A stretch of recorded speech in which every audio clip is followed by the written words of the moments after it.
a friend of mine walked by. Where was I then? What, you're like in your 20s? Yeah, I was 22 or 23, and I was working at the front door of the Hard Rock Cafe in New York. Mm-hmm. And my buddy Matthew Modine, who I knew from auditions in school. How's he doing? He's awesome. Good. Yeah, he's a great guy. And him and his wife were passing by, and they saw me at the front door, and we talked, and he said, I'm off doing this thing with Stanley Kubrick. And I'm like, wow. I guess, he said, there's another part that they haven't cast yet. Yeah. And I don't know what it is because he doesn't let us see it, but you should go up for it. And he gave me the address to send a tape to. So my friend and I, Steve, I was doing a play at the time, and we went to a stoop on 10th Avenue and 24th Street, and we rented one of these the cameras were like huge back then. Yeah. And had a deck. Yeah. Oh, right. The video cameras. Yeah, huge. Yeah. And I mean, like, the size bigger than your computer. Right. Yeah. And so we rented all that, and I put on beta like three or four takes. I just did 3-4 monologues in a row, and the tape was huge. And what were the monologues? From the play that I was doing, yeah. Oh, okay. And then I sent it to Stanley Kubrick. Wow. Yeah. And then I got the part. Yeah? Just on that one tape? He called me.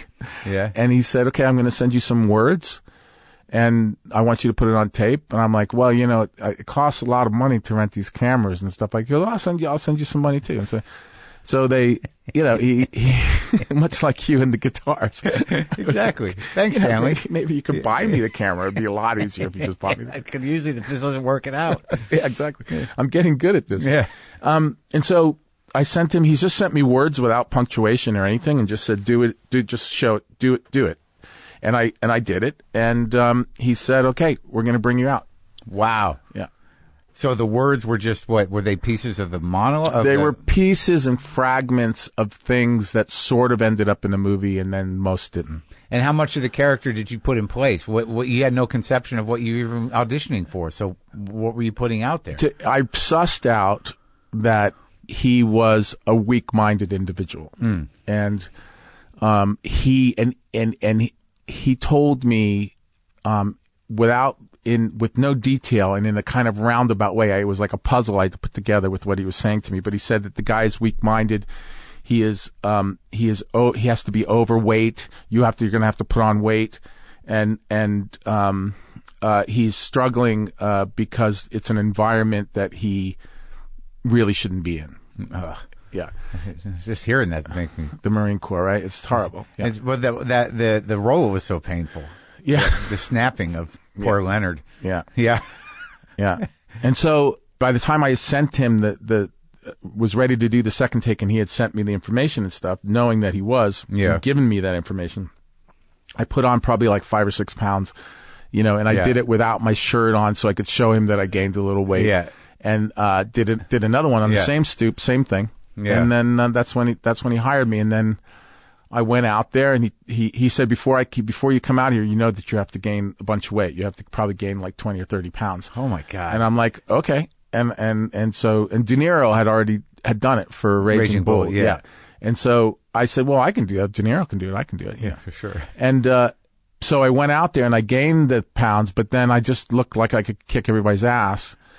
And I also had to learn how to march and do monkey patrol with the rifles and all that. So the weight went up to 70-something pounds, before I looked like weak. Yeah. Yeah. And was that fun or horrible? No, it was not fun. To eat all that? No, just terrible?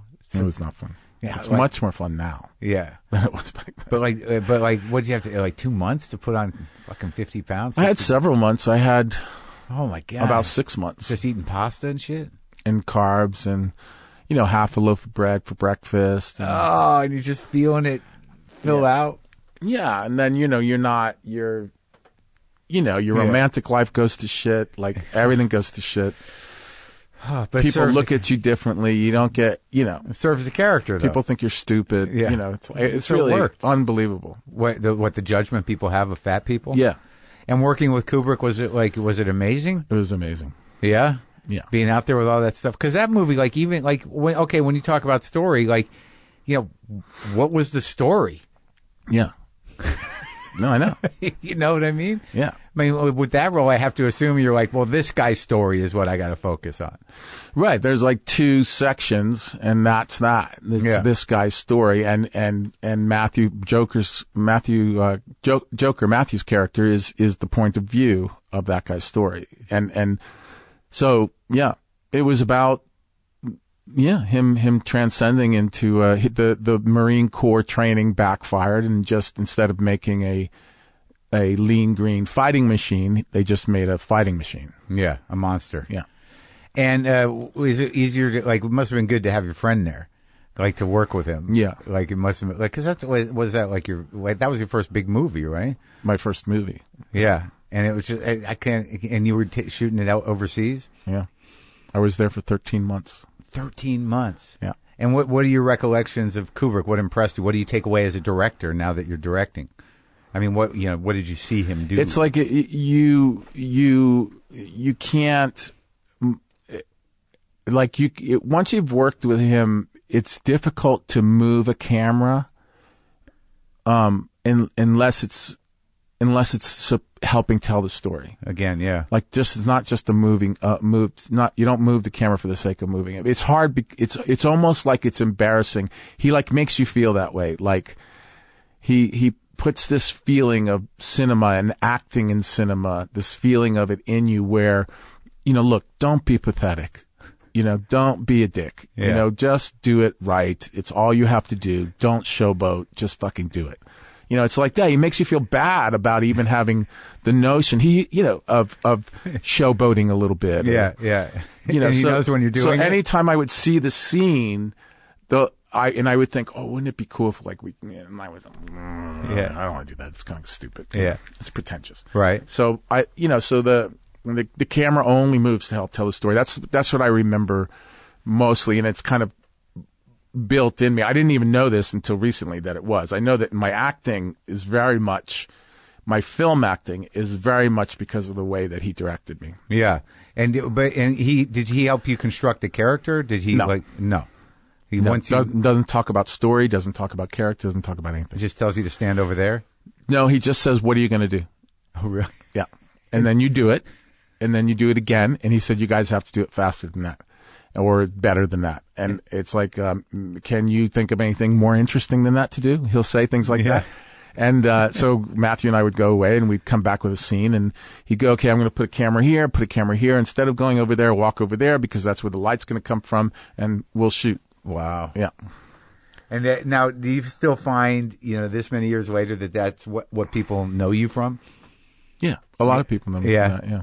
And then the other people from the... Especially Marines. Oh, yeah? Yeah. Do they love that movie? Yeah. Because I think they show it in the Marine Corps. Really? Yeah.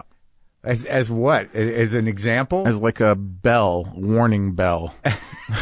I think it's the one thing that lifers, military lifers and law enforcement lifers, it's a movie that's very big with them. Because they see it as something that, as a cautionary tale, but also an example of the discipline necessary to do the job. Exactly, because they always say to me that it's the most real version of Paris Island that they've ever seen. Oh, yeah? Yeah. And that guy just passed away, right? Lee, yeah. Yeah, he was something. He was a trip. So that starts the whole role for you. The role of I haven't work. Stopped working since. I know, it's crazy how many, when I look at how many movies you've done, do you just